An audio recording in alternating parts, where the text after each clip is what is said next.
বানাইছে আল্লাহ পাক রব্বুল আলামিন আমার যত সুন্দর করে বানাইলেন ওই মালিকের এখনো চিনলাম না। ওই মানুষগুলো আল্লাহর আয়েতে হাম कुछ न कुछ खरीदने को जैसे हो रोशन मेरे कल्बो रूहो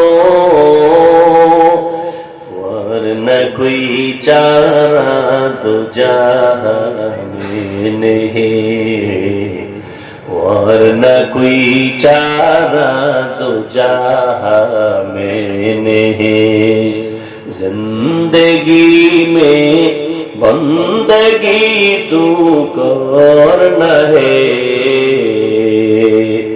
जिंदगी में बंदगी तू करना है जिंदगी में बंदगी शर्मिंदा है जिंदगी में बंदगी शर्मिंदा है जिंदगी में बंदगी कुन बंदगी बंदगी बे जिंदगी शर्मिंदगी কষ্ট হয় আপনাদের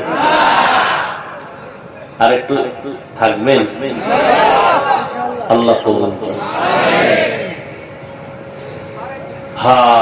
যেই জিনিসটা যেই কাজের জন্য বানানোওয়ালা বানায় ওই কাজ হলো ওই জিনিসের গুণ। আল্লাহ মানুষ বানাইছেন কেন বলেন? একমাত্র ইবাদত। কার ইবাদত? আল্লাহর ইবাদতের জন্য বানাইছেন। তাহলে কি বুঝলেন মানুষের গুণ কি? ইবাদত করা। অতএব যেই মানুষটার মধ্যে আল্লাহর ইবাদত নাই সেটা মানুষ ঠিক, তবে গুণের মানুষ না। আর যে গুণের মানুষ হবে না ওই বান্দা জান্নাতও পাবে না। গরবা সুরত আদমি ইনসাবুদে আহমদবু জাহলো হামে সাবুদে আদমিয়ত লাহমু শাহমু পুশতনিস আদমিয়ত জুজরে যায় দুস্তনিস। সবাই আল্লাহর বান্দা, তবে প্রিয় বান্দা না। হিন্দু আল্লাহর বান্দা, প্রিয় বান্দা না। ইহুদি আল্লাহর বান্দা, প্রিয় বান্দা না। খ্রিস্টান আল্লাহর বান্দা, প্রিয় বান্দা না। আখিরে নবীর উম্মত আমরা, বান্দা বটে তবে আল্লাহর প্রিয় বান্দা। আল্লাহ বলেন আমি গুণের মানুষকে জান্নাত দিব, যারা গুণের মানুষ না। বংশগত মানুষ হলে জান্নাত পাবে না, জন্মগত পরিচয় মানুষ হলে জান্নাত পাবে না। একমাত্র গুণের পরিচয় মানুষ জান্নাত পাবে। মানুষের গুণ হলো ইবাদত করা। কার ইবাদত? ইবাদত মানে সারা রাত যায় নামাজে তাসবিহ টানো, দিনের বেলা রোজা রাখো। হ্যাঁ না, মানুষ তুমি দুনিয়াতে আসা থেকে মৃত্যু পর্যন্ত যা করবা যা বলবা সব হলো ইবাদত। খানা খাও ইবাদত, ঘুমাও ইবাদত, বাজার করবা ইবাদত।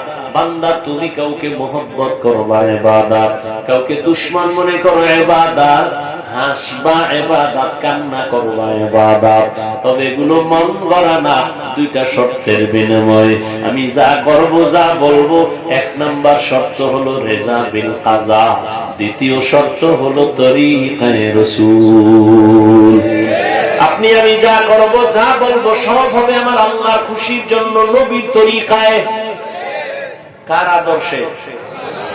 লাকাদ কানা লাকুম ফি রাসূলিল্লাহি উসওয়াতুন হাসানাহ। রহমতের নবীর মধ্যে আছে উত্তম আদর্শ। তুমি নামাজ যদি পড়ো নবীর তরিকায় পড়ো, ইবাদত নবীর তরিকায়, বাথরুমে যাবা ইবাদত, নবীর আদর্শ মেনে পানি পান করো ইবাদত, নবীর তরিকা মেনে আদর্শ মেনে ঘুমাও ইবাদত, নবীর আদর্শ মেনে কাউকে বন্ধু মনে করো ইবাদত, নবীর আদর্শ মেনে কাউকে দুশমন মনে করো ইবাদত, নবীর আদর্শ মেনে হাসি দাও ইবাদত, নবীর আদর্শ মেনে কান্না করো ইবাদত। নবীর তরিকা বাদ দিয়া নামাজ পড়লেও ইবাদত হবে না। নবীজির তরিকা আদর্শ বাদ দিয়া বান্দা রোজা রাখবা ইবাদত হবে না। ও যুবক, একটু আমাকে জবাব দাও, আমার নবীজির আদর্শ থেকে দামি আর আদর্শ কারো কাছে আসেনি? যদি কেউ দাঁড়ায় বলতে পারো হাফিজ ভাই, মদিনার নবীর আদর্শ থেকে শেখ মুজিবুর রহমান সাহেবের আদর্শ বড় ভালো, আল্লাহর জাতের কসম আমি নবীরটা বাদ দিয়া শেখ মুজিবেরটা নিব। কেউ যদি দাঁড়ায় বলতে পারো মদিনার নবীর আদর্শ থেকে জিয়াউর রহমান সাহেবের আদর্শ ভালো, আমি মদিনার নবীরটা বাদ দিয়া জিয়া সাহেবেরটা নিব, পারবি? ওরে বাবা, জিয়া কেন, শেখ মুজিব সাহেব কেন? এই জমিনে আরো কত পণ্ডিত ছিল। আব্রাহাম লিঙ্কনের আদর্শ, মাও সেতুনের আদর্শ, লেনিনের আদর্শ, কার্ল মার্ক্সের আদর্শ।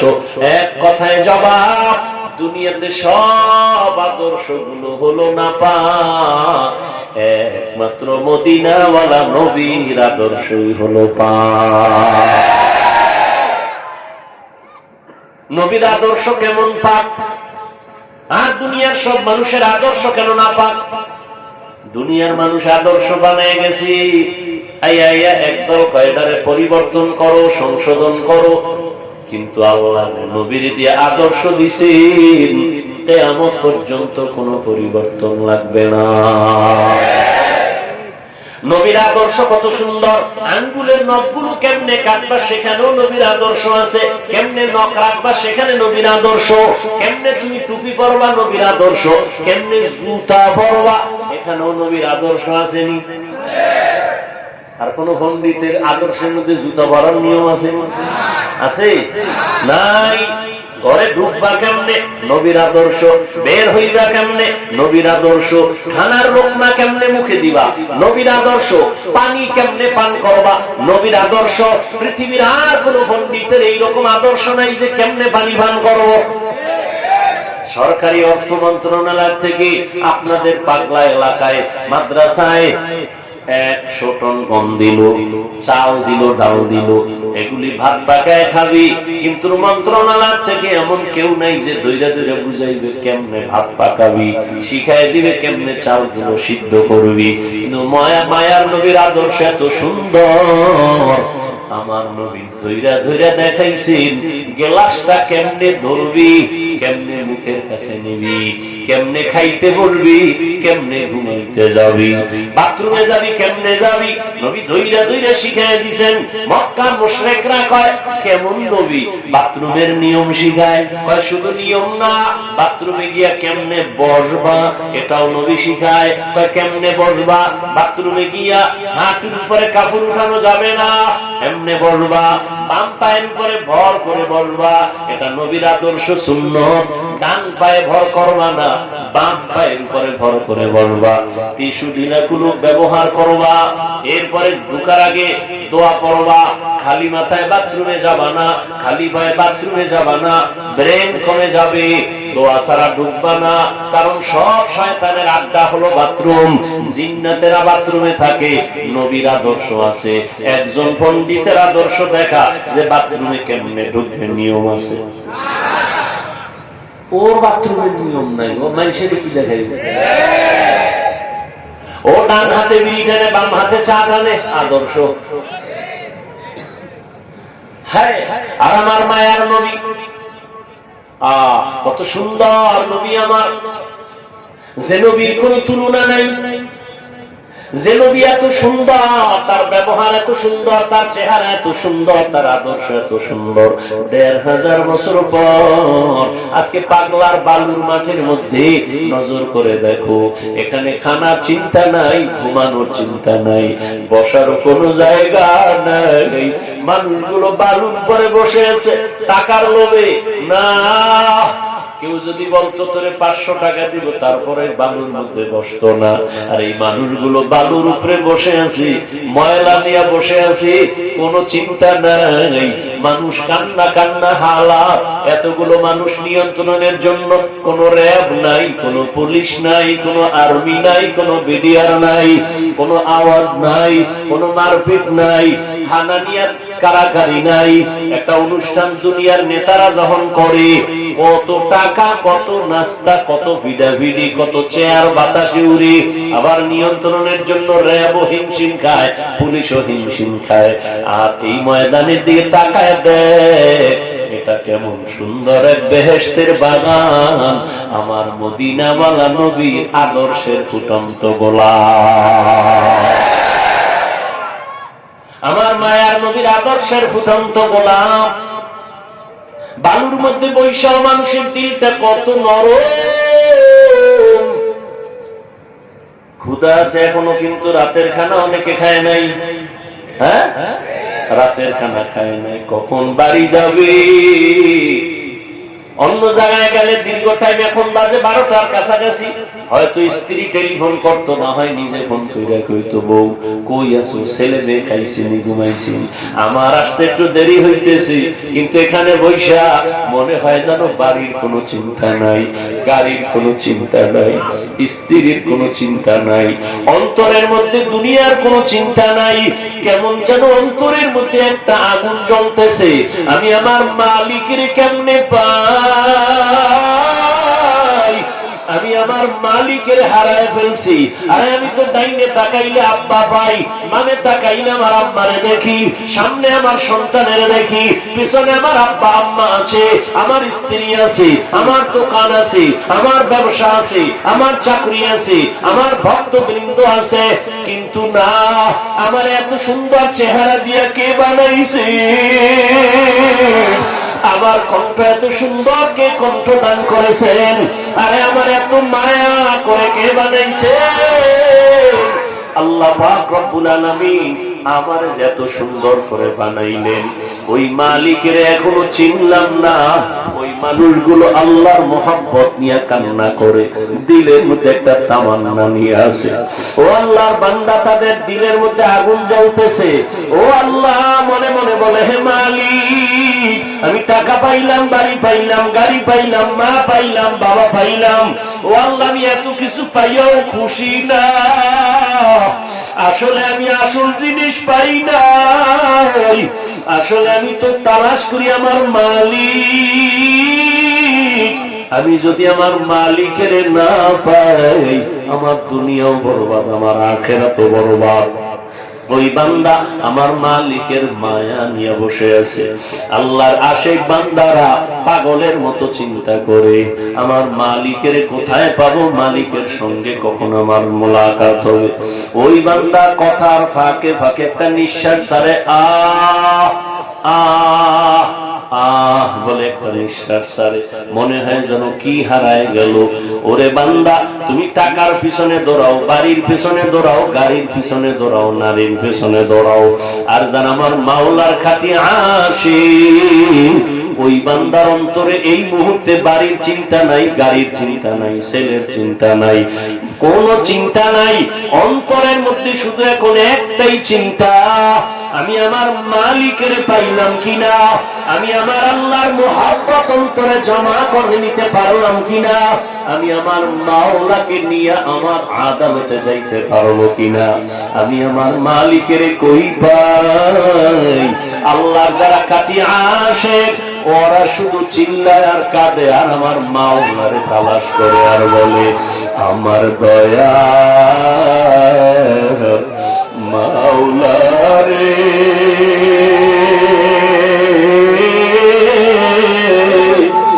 আমার দয়ার মাবুদ রে,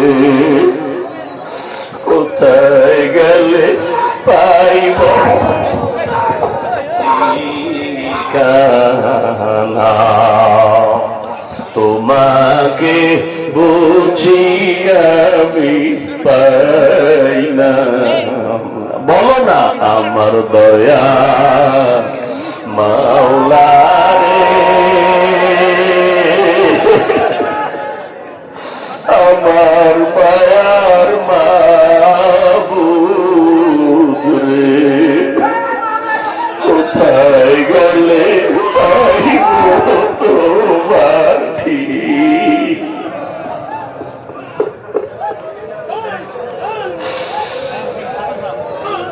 তোমাকে পাইবার আশে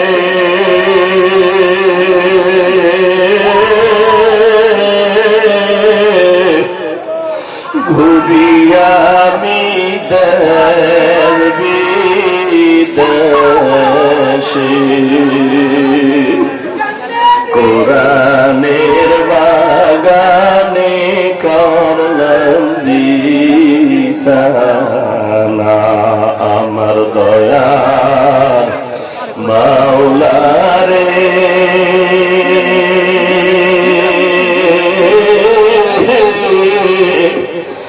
আমার দয়ার মাবুদ,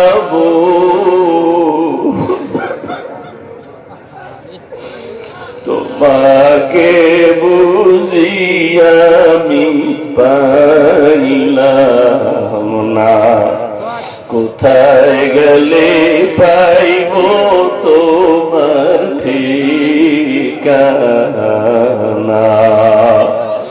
ও আল্লাহর বান্দারা, টাকা পাইলা, বাড়ি পাইলা, গাড়ি পাইলা, কিন্তু একবারও ভাবছো এরা কেউ তোমার সাথী না, কেউ তোমার আপন না। করে যেদিন আজরাইল আসিয়া ধরবে, ওরা রুহুটা নিয়ে তখন আজরাইল চলিয়া যাবে, ওই সাদা কাপড়ে যেদিন ডুবের যুবক, সাদা কাপড়ে এখন একা হয়ে যাবি, ওই বাগানে কবরে যখন রাখবে একা একা শুয়ে থাকবি, দেখবি মা নাই, বাবা নাই, কই আমার মা, কই আমার বাবা, কই আমার টাকা, কই আমার ক্ষমতা। ওই অন্ধকার কবরে এখন তুমি একা, কেউ নাই। ওই অন্ধকার কবরে মাটি দিয়ে যখন সবাই চলে যাবে, এতদিন আমার মা, আমার বাবা, আমার বাড়ি, আমার গাড়ি, আমার ছেলে, আমার মেয়ে, এখন তো দেখি কেউ আমার না, কেউ আমার না, কেউ আমার না, কেউ আমার না। আসলে সবাই আমারে বিদায় দিয়ে আরামে ঘুমায়, সবাই আমারে কবরে রাইখা আরামে খায়। ওই অন্ধকার কবরে দেখলাম আমার মালিক,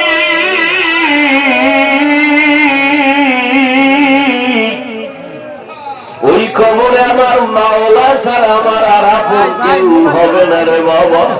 ওই মাওলার একটু আপন বানাও, ইবাদতের মাধ্যমে তা গুণের মানুষ হও, আমার নবীর তরিকার মালা গলায় লাগাও। ও আমার কলিজার যুবক, ও বৃদ্ধ বাবাজি, মা বোনেরা, জীবনে তো গুনাহ কম করো নাই, আমার মাওলার ভয় নিয়ে তওবা করো। আল্লাহর দেওয়া পানি, আল্লাহর দেওয়া বাতাস, আল্লাহর দেওয়া সূর্যের আলো, চাঁদের আলো ভোগ করতেছো, কিন্তু ওগুলো ভোগ কইরা একবারও কি আমার আল্লাহরে হাজিরা দিয়া বলছো লাব্বাইক? আবার আল্লাহর সামনে কি একবারও সিজদায় পড়ে বলছো সুবহানা রাব্বিয়াল আলা? ওরে আমার মাওলা, যদি সিজদায় পড়ে যদি একবার ডাক দিতি, আমার মাওলা কুদরতি পা তোর কপালের নিচে ঢুকায় দিয়ে বলতো, বান্দা জীবনে যত গুনাহ করছো তওবা কর, আমি মাফ করে দিব। আমার দরজা ছাড়িয়া কই যাবি? আর দরজা নাই, যেখানে যাবি জাহান্নামের আগুন।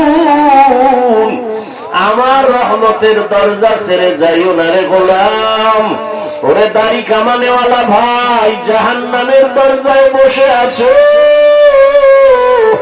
বেপরদায় গিয়া জাহান্নামের দরজায় বসে আছো, এখনো সময় আছে, ফিরিয়ে আসো আর আমার মালিকের ডাক দাও, অন্তর দিয়া ডাকো আর বলো, হে দয়ার আল্লাহ, জীবনে তো কত নামাজ ছাড়লাম, দাড়ি কাটলাম, বেপরদায় চললাম, মন মতো গুনাহ করেছি, মা বাবার সাথে বেয়াদবি, উলামায়ে কেরামের সাথে বেয়াদবি, মুরব্বীদের সাথে, শিক্ষকের সাথে বেয়াদবি। আল্লাহর কাছে মনে মনে বলো, আল্লাহ, মরিয়া গেলে তো তুমি ছাড়া আমার আর আপন কেউ হবে না। আজকে থেকে তওবা করে নিলাম, আর নামাজ ছাড়বো না, দাড়ি কাটবো না, বেপরদায় চলবো না, মা বাবারে কষ্ট দিব না, ওলামায়ে কেরামের পরামর্শ নিয়ে, শিক্ষক মুরব্বীদের দোয়া নিয়ে চলবো, নবীর তরিকায় চলবো। আল্লাহর কাছে 2 ফোঁটা চোখের পানি ছেড়ে তওবা করো। তোমার মতো যুবক স্কুলে পড়ে, কলেজে পড়ে, চাকরি করে, ব্যবসা করে, নামাজ ছাড়ে না, দাড়ি কাটে না, তুমি কেন পারবা না? ও আল্লাহর বান্দারা, গুনাহ নিয়ে কবরে গেলে জানুনি কত ভয়ঙ্কর হালাত। দুনিয়াতে একটা মশার কামড় সইতে পারো না, দুনিয়ার সূর্যের গরম সহ্য করতে পারো না। ওরে গুনাহ নিয়ে বেনামাজি অবস্থায় তওবা না করে যদি মরিয়া যাও, ওই কবরে 2 পার্শ্বের মাটির চাপ, ওই কবরে জাহান্নামের আগুনের গরম, সাপ বিচ্ছুর কামড় কেমনে সহ্য করবা? আল্লাহকে মনে মনে বলো, আর চোখের পানি ছেড়ে কাঁদো, আর বলো আল্লাহ আর নামাজ ছাড়বো না, আর দাড়ি কাটবো না, বেপরদায় চলবো না। ও দয়ার মালিক, এই ময়দানে তাকায় দেখেন আপনার গোলামরা কেন আছে, বালুর ভিতরে বসে কি চায়? আয় আল্লাহ, একজনকেও খালি ফিরাইয়া দিয়েন না। আয় আল্লাহ, সবাইকে তওবাওয়ালা জিন্দেগি দান করেন। আয় আল্লাহ, নবীর আদর্শের উম্মত বানায় দেন। আপনার মারিফত আমাদের সিনার মধ্যে দান করেন, মারিফতের নূর দিয়ে সিনাটা ভরপুর করে দেন। আয় আল্লাহ, গুণের মানুষ হওয়ার তৌফিক দান করেন, আমিন। আলহামদুলিল্লাহি রাব্বিল আলামিন, والصلاة والسلام على سيد الأنبياء والمرسلين وعلى آله وأصحابه أجمعين يا أرحم الراحمين يا أرحم الراحمين يا أرحم